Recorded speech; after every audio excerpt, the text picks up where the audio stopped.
Stop pretending that jersey sales and highlight reels win Super Bowls, because the moment you value a single superstar over the structural integrity of the roster, you've already lost the war in the trenches. I've heard the fans crying for months about number 11 being shipped off to Green Bay. But if you're actually watching the film and not just the social media clips, you'd know our defense was a house of cards. We were flashy, sure, but we were soft. We were a team built for the bright lights of a regular season blowout, not the cold, grinding reality of a playoff game in January, where games are won and lost by gap discipline and sheer physical will. I am Carlos Eduardo, the lead analyst and the most authoritative voice covering the Dallas Cowboys, and today we're having a real talk about why CeeDee Lamb's recent admission isn't just a headline. It's the most honest thing anyone in that locker room has said in years. When CeeDee told Rich Eisen that trading Micah Parsons was beneficial for both parties, he wasn't just being a politician or a good friend to a former teammate. From my perspective, he was acknowledging a strategic truth that most of this fan base is too emotional to see. Micah is a freak of nature, a guy with a clutch factor that you usually only see once in a generation. But I've been saying it since last summer. You cannot build a sustainable championship defense when you are paying a premium for an edge rusher while your interior is a sieve. The Cowboys were becoming a one-trick pony.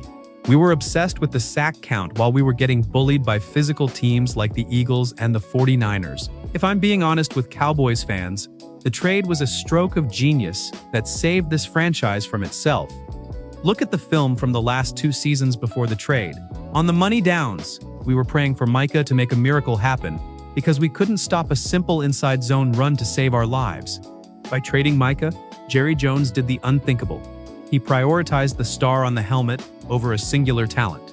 He flipped that capital into Kenny Clark and eventually Quinnen Williams, and suddenly, the geometry of the field at Jerry World changed. We stopped being a finesse team and started being a smash-mouth unit.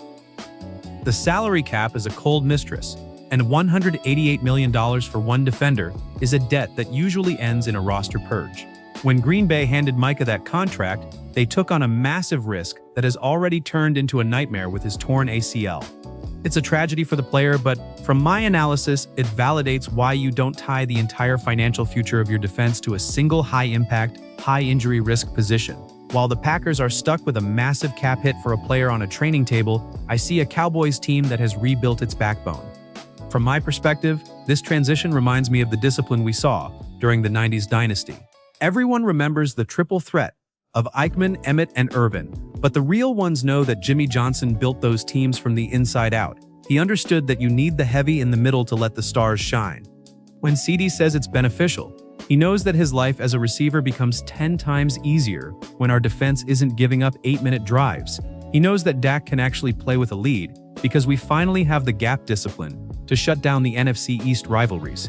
I've spent hours in the film room, and what I see now is a defensive line that dictates the terms of engagement. We aren't just playing under the bright lights anymore. We are the ones turning them off for our opponents. Quinnen Williams eating up double teams isn't as sexy as a Micah Parsons spin move, but it's what wins championships. It allows our linebackers to actually roam and hit, rather than trying to shed blocks from 320-pound guards all afternoon. We are chasing a legacy, not just a flashy record. The pursuit of the 6th ring requires a level of cold-blooded strategy that this franchise has lacked for 2 decades. We've had enough almost seasons with Pro Bowl rosters that folded the moment a team decided to play smash-mouth football against us. CeeDee's admission shows me the locker room is finally maturing. They see the vision. They see that the star is bigger than any one name.